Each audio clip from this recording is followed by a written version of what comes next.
I'm Theodore Swetz. I'm directing this wonderful play by Henrik Ibsen, The Lady from the Sea, here at UMKC Theatre.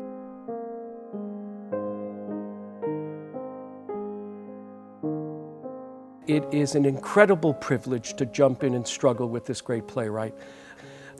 He's known as the Father of Realism, but I think that has been misinterpreted. Before Ibsen and Chekhov, you had a theater that was filled with melodramas and classics and musicals, music hall reviews. But with Ibsen, you get a different type of story. But most people think that realism was about behavior. You know, the smoking of a cigarette on stage, the tying of a tie, the drinking of coffee, and of course we get all the myths about bad method acting in regard to mumbling and stuff. Ibsen was not this. Ibsen's definition of realism is very important to understand, and he wanted to express life the way it really was, hence realism. In an Ibsen play, you're going to be challenged with big ideas about what is marriage. What is a relationship between a husband and wife? What does it mean to be a husband? What does it mean to be a wife? What does it mean to be a religious person in the society that you're living in? What is a democracy to you? What is your responsibility in it? And he wants to destroy all the myths of the middle class and to expose all the struggles of the middle class.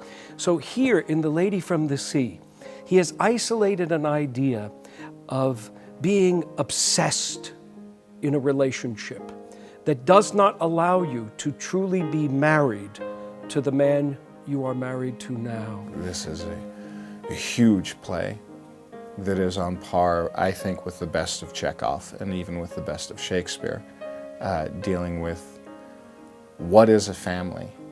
What is it to love somebody unconditionally? And what is it to have that love utterly betrayed? He was very interested in the cutting-edge ideas of the time. And during the late 1880s, the idea of mysticism surfaces. And actually, it's about hypnotism. And he wanted to really expose what we do to ourselves in relationship, how we can be mystified by a lover, and that define our life. So what we have in Lady from the Sea is a psychological drama, almost fable-like in its energy.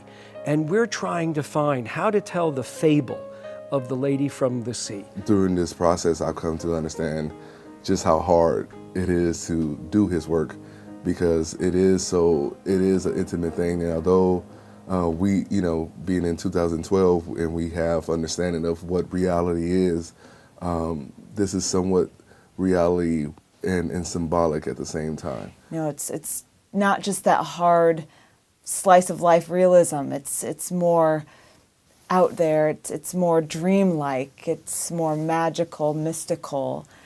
So it's these real life, real people in the story, but in this more mystical atmosphere. In an Ibsen plays, there's no heroes, there's no villains. There is middle-class people struggling with a problem. So my hope is if we do our storytelling in the richest way we can, that after the curtain goes down, people will go off and discuss big ideas of what is a relationship, what truly is a marriage, how does the individual remain the individual after committing to a marriage, what does it mean, can one be enhanced in that relationship, or what really happens to people if they don't attend to a relationship every single day. And that honesty is the center of the relationship, nothing else. It's something we can all relate to as human beings with lives and families and desires and needs. This play really unravels the idea of the social relationship between man and female. And I think that's the biggest thing, is that it's about the domestication of love, and the domestication of, a husband and a wife. There was a women's independence movement going on, the 10 or 5 years bookending this play, the 1880s, 1890s. And I think Hilda and Bolette, the daughters, especially Bolette, really embody that modern woman. Ellida, I think, is more of an artistic extension of his experience. I feel her story is much more a story of the soul and of love. Ibsen gives that power to a woman. This play is written in 1888, I believe. You know, a play about a woman choosing to leave her man for another man, that's a huge thing. And it's not up to the men to solve it. It ends up being Ellida who solves the crisis. I feel like it kind of strays away from it being more of a statement about a woman's choice, which is very much there. But I feel like the real essence of it is the human story of free will and love is told through a woman. Here's what I use to understand a classic. A classic is a model of its kind. This new theater that deals with the discussion of a problem is born out of Ibsen's work. If you want to understand great playwrights like Arthur Miller, Tennessee Williams, Mamet, August Wilson, they know Ibsen. They were students of Ibsen's. You want to see the tradition at work and the depth. You want to understand Tennessee Williams, come see Ibsen. You will get a deeper appreciation of what the contemporary theater is supposed to be. Great ideas that make us uncomfortable, that lift our burden at times, that perhaps put a particular burden on us. This was not a theater to shock. This was a theater to engage your own individual curiosity on how you're living your life. And it's very important for us to understand that when Ibsen's writing, it's cutting edge for the time. We can't look at him as somebody who wrote in the 1880s and 90s.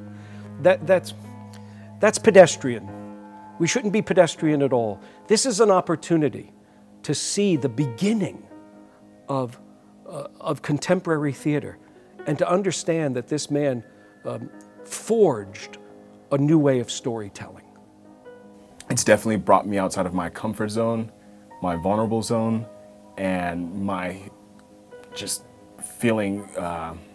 This is my first experience with Theodore Swetz, and one of the best directing experiences I've had, because he gets in there with you. I mean, and he doesn't let you have any excuses. It's, I mean, after rehearsal, I mean, you could be mad and like, you know, angry, like, damn, Ted, why you gotta talk to me like that? Like, like right in front of everybody. But the challenge is, you know, like, well, what do you think? How do you put yourself in this person's circumstance? He really wants you to go fully with it and freely with it, and gives you the permission to explore and to make mistakes and to fail and to say, well, how can we fully live in this experience if you don't try? The technique that I teach comes from legendary teachers, Stella Adler and Morris Karnofsky, who were original members of the group theater. Now you got to understand that Stella and Morris were influenced by the Moscow Art Theater that came over in the 20s and 30s. And Stella studied with Stanislavski firsthand. The only reason Stanislavski started working to create a technique is that Ibsen and Chekhov come around, and nobody has any tools to achieve this type of storytelling, this intimacy, this psychological drama, this inner telling of great conflict, where things are so intimate and personal that you really feel, the audience should feel like they're peeking into something very private.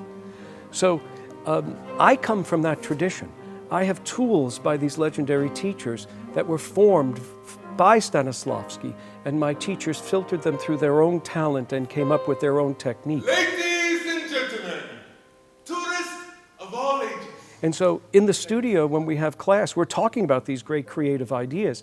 And now we have a perfect creative lab in the evenings to go and do the Father of Realism and to let him teach us how to use these tools that we're uncovering in the studio.